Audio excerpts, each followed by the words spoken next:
Muy buenas noches y bienvenidos a Signo Pesos, la economía al alcance de su pantalla. Estos son los temas claves de hoy.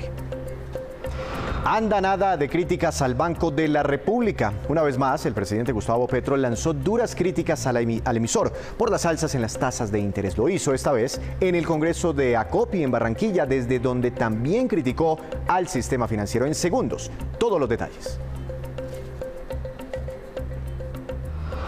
¿Cuándo se recuperarán los mercados? Tras el dato de inflación en Estados Unidos, hoy hubo números positivos en los índices bursátiles de ese país y en Colombia también hubo volatilidad. Hablaremos con Julián Cárdenas, analista de protección, sobre el panorama que se espera para el próximo año.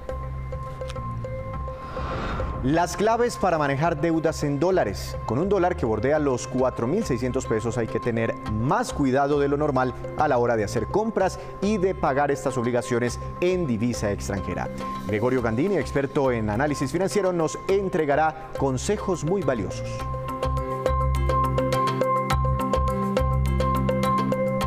Y comenzamos esta emisión de Signo Pesos hablando de las nuevas declaraciones entregadas por el presidente Gustavo Petro en Barranquilla durante el Congreso de Acopi. Allí, el primer mandatario lanzó una andanada de críticas y cuestionamientos al Banco de la República por las alzas en las tasas de interés. Además, criticó al sistema financiero. Veamos lo que dijo el primer mandatario. Las políticas públicas mundiales han llevado a la economía de todo el universo a una recesión. Ya hay recesión en Alemania, ya hay recesión en Inglaterra, ya se anuncia la de Estados Unidos, ya se detuvo en buena parte la economía china. Ya lo que tenemos al frente de nosotros es una inflación internacional galopante del orden de los 2 dígitos, 10, 11% por país. Un problema de hambre que llega a 2.800 millones de personas, lo que hace mucho no veíamos, que va a provocar éxodos aún mayores. Lo del Darién es apenas el inicio. El Banco de la República ha elevado de 1.75% la tasa de interés a casi 10% en un año. ¿Permitirá crecer? ¿Permitirá la reactivación económica de la que tanto se ha hablado? ¿Permitirá que la economía popular florezca? ¿Permitirá que la gran empresa se desarrolle en Colombia? No. ¿Permitirá que superemos el hambre? ¿Permitirá disminuir la desigualdad social? ¿Permitirá que los millones de colombianos que hoy no tienen puestos de trabajo lo tengan? ¿Permitirá la formalización de lo que nuestra presidenta llama la economía informal? No. ¿Permitirá que tengamos una mejor vida? ¿Permitirá progreso? ¿Permitirá el aumento de la calidad de vida? No. Claro, y entonces ¿por qué lo hacemos?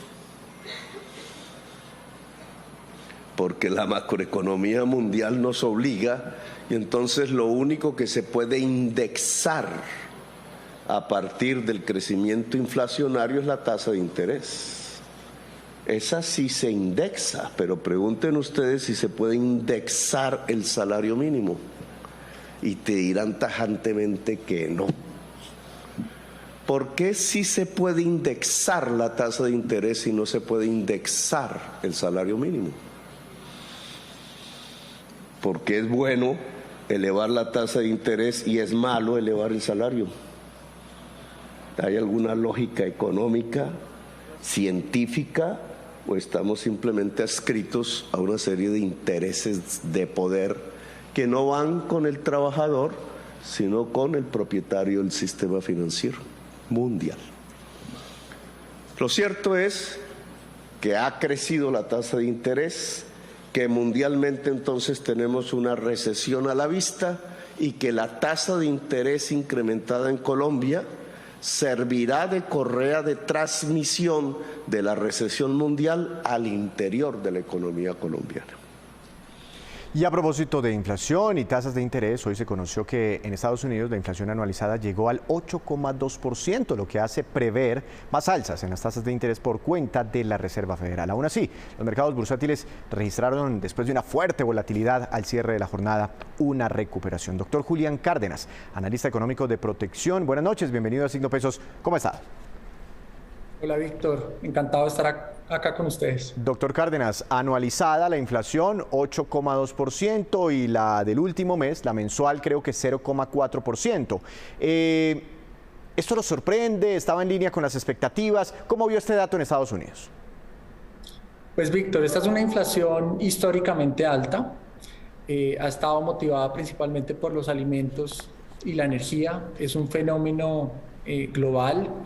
Destaco el dato de hoy que es menor del máximo que vimos en el mes de junio, que fue 9,1%.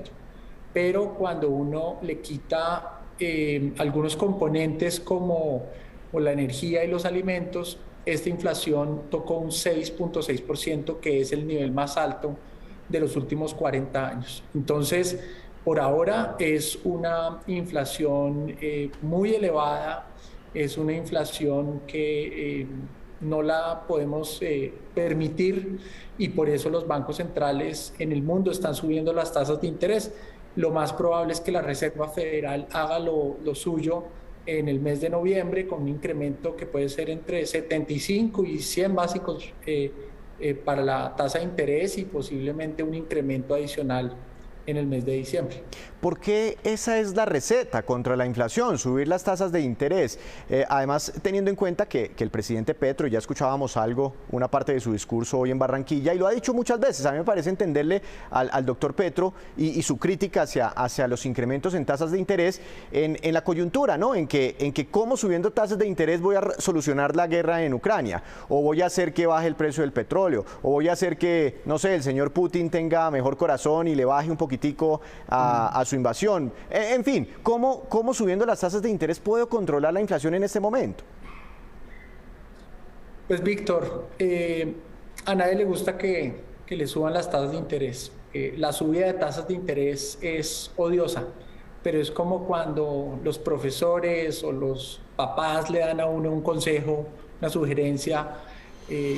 Seguramente están pensando lo mejor para uno, y ese es el Banco de la República para los bancos comerciales y para toda la economía. Desde que se estableció la política de inflación objetivo a comienzos de los 90, hemos logrado mantener una inflación más o menos bajo control durante muchos años, y eso ha permitido que la Colombia de finales de los 80 o comienzos de los 90 sea muy distinta a la que tenemos hoy. Hoy es menos desigual.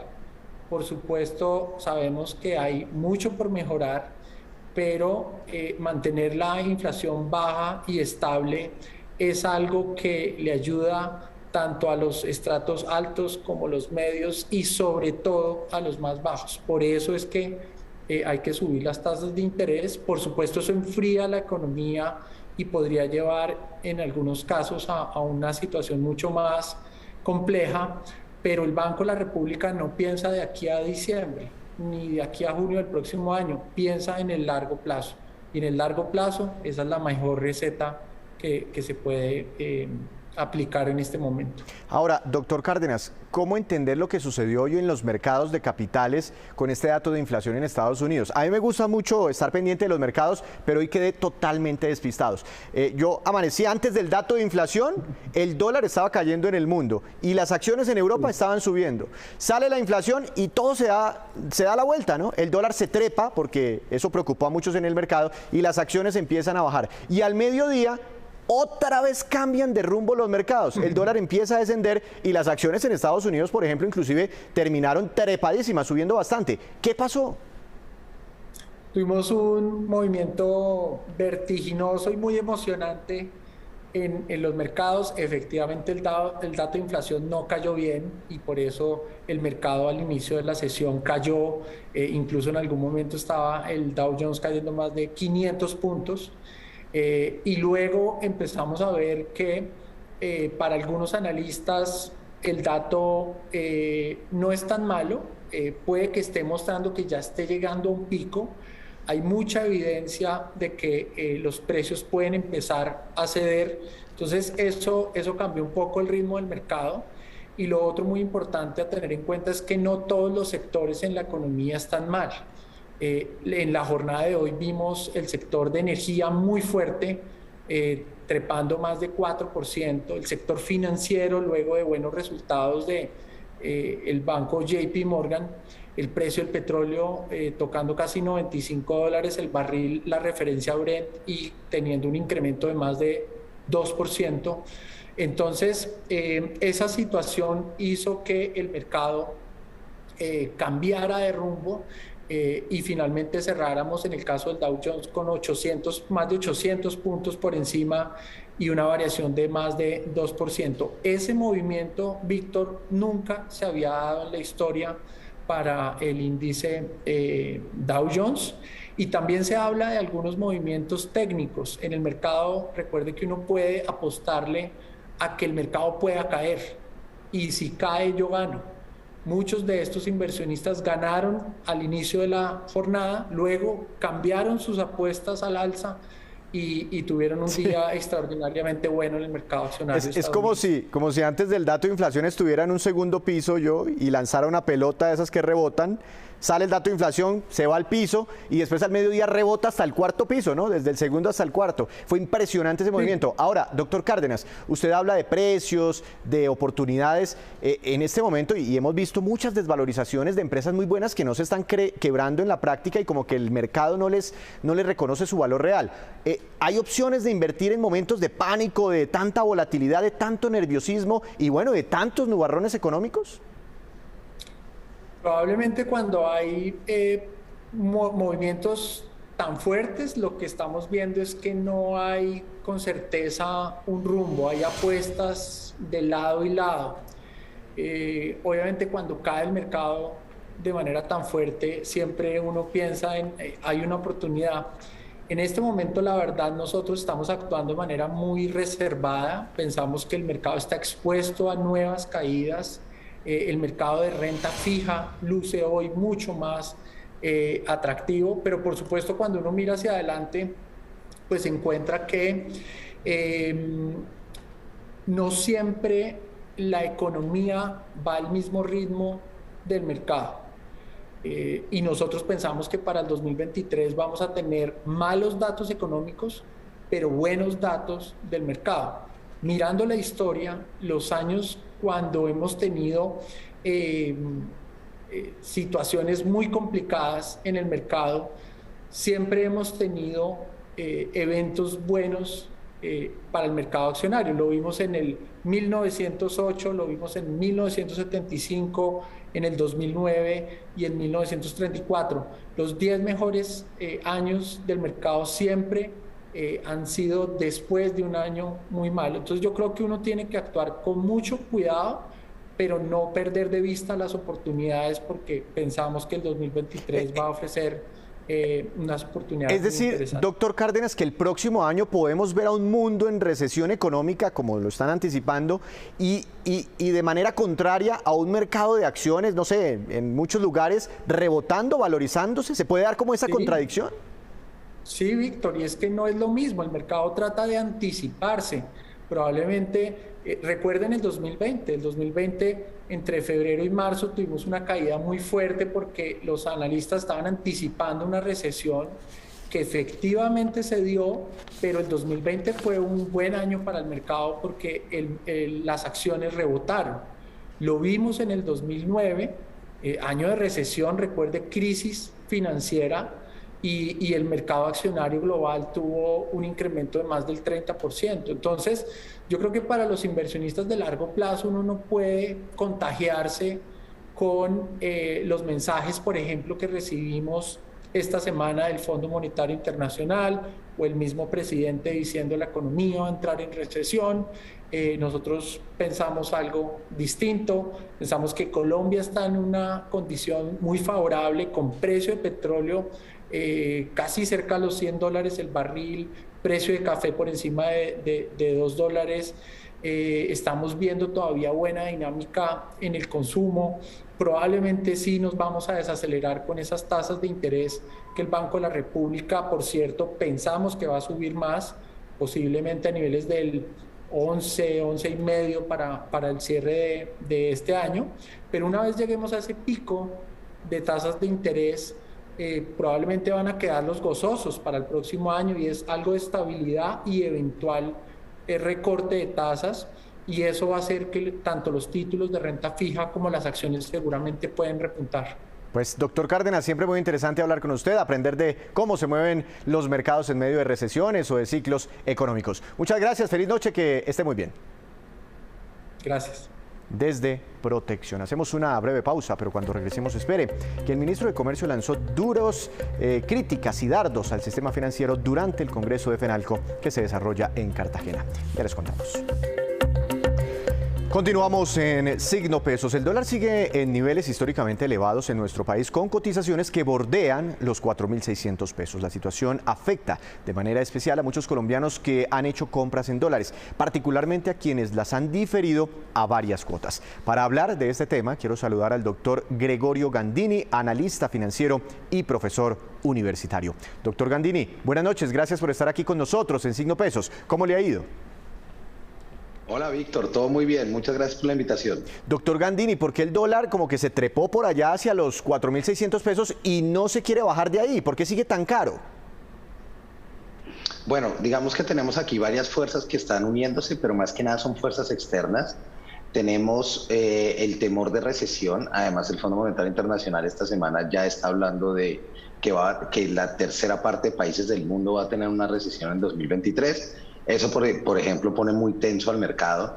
Adicionalmente tenemos los aumentos de tasa de la Fed y hoy salió el dato de inflación de Estados Unidos que con un 8.2 fue menor al dato anterior, pero fue mayor a lo esperado, fue un dato como confuso para el mercado. Hoy tuvimos muchísima volatilidad, pero digamos que todas estas fuerzas hacen que el dólar siga siendo atractivo como el refugio, ¿no? Claro. Es un poco lo que va pasando. Por todo eso que nos cuenta doctor Gandini, porque uno siempre tiene como la esperanza ahí de que el dólar llegue a bajar y vuelva a niveles inferiores a los 4.000 pesos, a lo que estaba, no sé, en junio, antes de arrancar julio de este año. Eso, ¿nos olvidamos de eso? ¿El dólar va a quedarse así por lo menos en este 2022, carísimo? Es increíble que ahora uno sueña con 4.300 pesos, pero la verdad es que lo que se ve para el cierre de año es que estas fuerzas siguen solo manteniéndose, ¿no? Adicionalmente, digamos que tenemos unos problemas, no problemas, pero realmente hemos tenido con mucho ruido interno político que también hace que estemos un poquito sensibles a estos cambios, ¿no? Como un nivel de nerviosismo particular para Colombia. Ahora, yo digo que siempre guardamos la esperanza de que baje el dólar, pero hay gente que sale beneficiada, ¿no, doctor Gandini? O de pronto no sé si tenga algunos tips o algunas recomendaciones pues para beneficiarnos de esta trepada del dólar. Pues digamos que hay por lado y lado, ¿no? O sea, uno siempre tiende a pensar como, uy, el dólar está caro, esto nos puede golpear. Claro, hay una parte que golpea muy duro, por ejemplo, las importaciones bien más costosas. Eso sigue alimentando la inflación que tenemos aquí interna. Pero, por ejemplo, el que recibe ingresos en dólares, pues como dicen, está montado, pues le va muy bien en esos ejercicios, digamos, teniendo para aquellos que reciben ingresos en dólares, por ejemplo, es lo que dices tú, ¿no? Hay varias caras, hay dos caras en la moneda. Ahora, doctor Gandini, por ahí pues aparecen productos financieros para ahorrar en dólares, comprar dólares digitales. ¿Esta es una buena opción, no sé, para tenerla en cuenta en medio de un proceso de devaluación de nuestra moneda o de depreciación de nuestra moneda, de un encarecimiento del dólar? Pues digamos que estamos en unas áreas históricas donde es difícil predecir, como estamos en máximos históricos, ha sido difícil predecir si esto va a seguir subiendo o si se va a mantener. Por ejemplo, 4.600 se volvió un nivel en el que estuvimos muy estables, más o menos desde el 5 de octubre, y antes 4.600 es algo que se tocaba y volvía a bajar. Entonces, digamos que lo que sí tiene mucho sentido, digamos, en términos de uno hacer análisis de riesgo es diversificar. Entonces, no meter todos los huevos en una canasta, pero de pronto tener algo en dólares, tener algo en pesos, o sea, tener diferentes cosas, ¿no? Siempre pensando en el perfil de riesgo, en el horizonte de tiempo que uno quiere invertir, en el objetivo, que es cosas que hemos hablado acá ya otras veces, si recuerdas, Víctor. Claro, claro, pero entonces no es descabellado pensar de pronto en algún tipo de ahorro en dólares. Eso para los que invierten, los que tienen por ahí un excedente, pero el que no quiere invertir, sino que necesita hacer una compra, algún gasto, importar algo, comprar a través de una plataforma, no sé, como Amazon y este tipo de plataformas algo, ¿cuál puede ser una recomendación por estos días?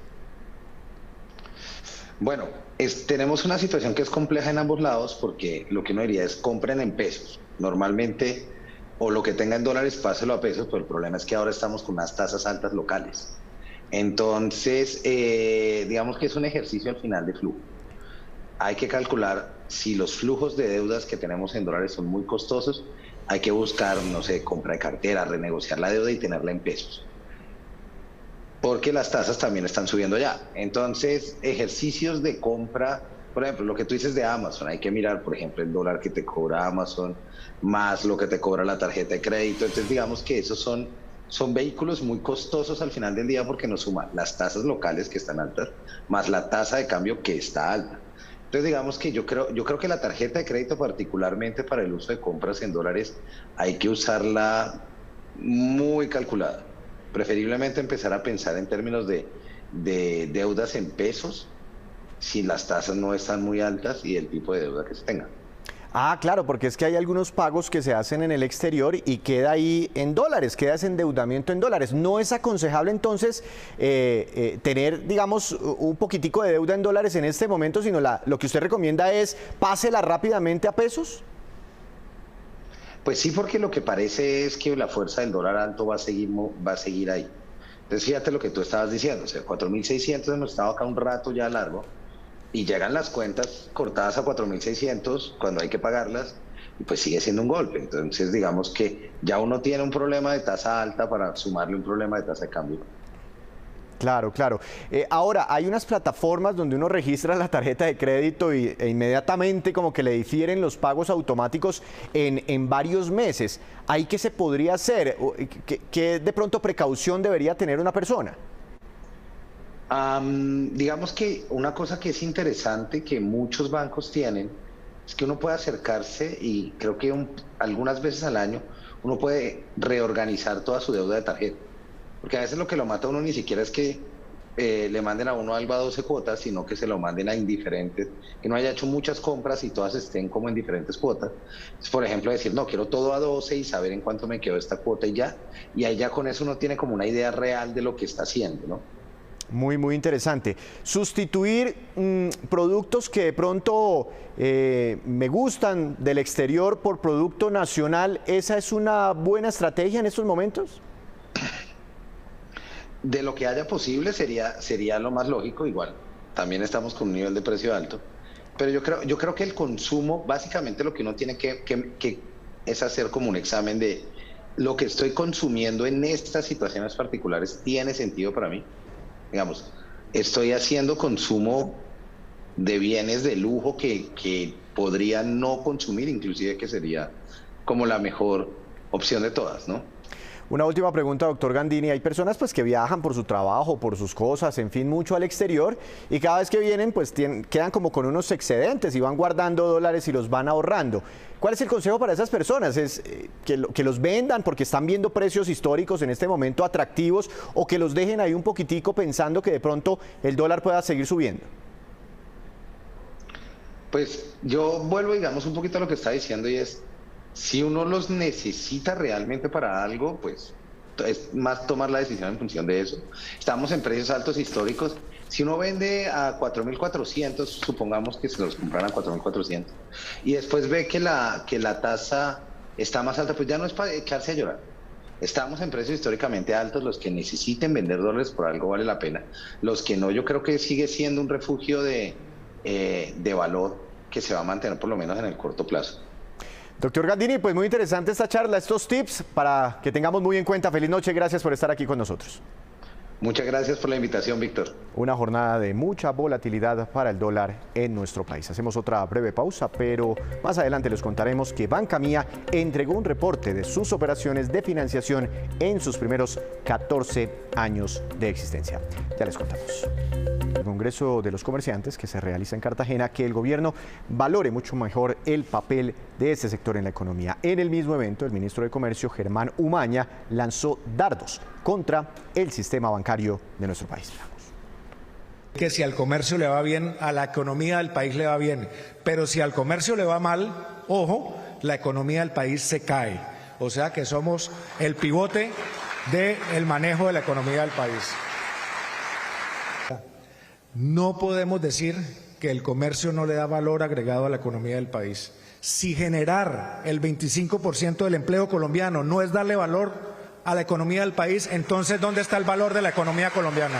Pero entonces la pregunta aquí es: el sector financiero, sector muy importante de la economía, ¿está sirviendo al desarrollo de las actividades productivas y del comercio? ¿O ustedes, comercio y actividades productivas, están sirviendo al desarrollo del sector financiero? Y ahí hay preguntas sobre la reforma tributaria, que yo no soy el ministro de Hacienda, pero por lo menos me intrigan. ¿Por qué crecen tantas las utilidades del sector financiero? ¿Y por qué no crecen nada más en Colombia? Porque la respuesta es que no está al servicio de las actividades productivas y del comercio. Más información: las centrales obreras rechazaron la propuesta de gravar las pensiones. Los sindicatos piden que se elimine esta iniciativa que a su juicio traería empobrecimiento para los pensionados. Los sindicatos de trabajadores reclaman que el gobierno no ha escuchado sus preocupaciones frente al proyecto de reforma tributaria, en el cual se plantea gravar las pensiones. En la Central Unitaria de Trabajadores ven inconveniente que sigan adelante en el Congreso con esta propuesta. Ponerle impuesto a las pensiones hoy de más de 13 millones de pesos puede implicar que más adelante en otra reforma se baje ese piso y se graben las de 11 y así sucesivamente. Por eso creemos que es inconveniente. Por su parte, en la CGT piden una mirada más amplia desde el gobierno. Se respete el principio de progresividad y no regresividad, y entonces ellos puedan de manera igual, como se hace con el salario de los trabajadores, mantener el poder adquisitivo. La polémica se desató días atrás cuando la misma procuradora manifestó que gravar las pensiones es inconstitucional. La CGT pidió no ignorar las declaraciones de la procuradora Margarita Cabello. Y que es indispensable revisar ese aspecto. ¿Para qué? Entre otras cosas, para evitar luego demandas o que termine afectada en un momento dado la propia reforma tributaria. Desde la ANIF ven viable la iniciativa, pero revisando la forma en que se llegarían a gravar las pensiones. Hay unos subsidios que se le están dando principalmente a los pensionados del régimen público y a los pensionados de más altos ingresos, es decir, son unos subsidios que son regresivos. Por eso entendemos que la propuesta de gravar las pensiones es una propuesta que va en el sentido correcto de empezar a solucionar estos problemas. Por ahora, la discusión del proyecto sigue en la mesa y deberá ser discutido en las plenarias del Senado y Cámara. En principio, el gobierno propuso un impuesto para las pensiones de más de 10 millones. Luego fue ajustado para que el monto gravable sea de 13 millones. Y ahora nos vamos con esta, que es la cifra económica del día. Es la siguiente: 1,6 millones, y corresponde al número de negocios y de emprendimientos que han sido atendidos con créditos por Banca Mía en sus 14 años de operaciones. Contando además a las personas naturales atendidas, especialmente a las de menores recursos, Banca Mía ha ayudado con préstamos y servicios bancarios a 2,2 millones de clientes en todo el país. Los desembolsos ya suman 13,8 billones de pesos en todos estos préstamos.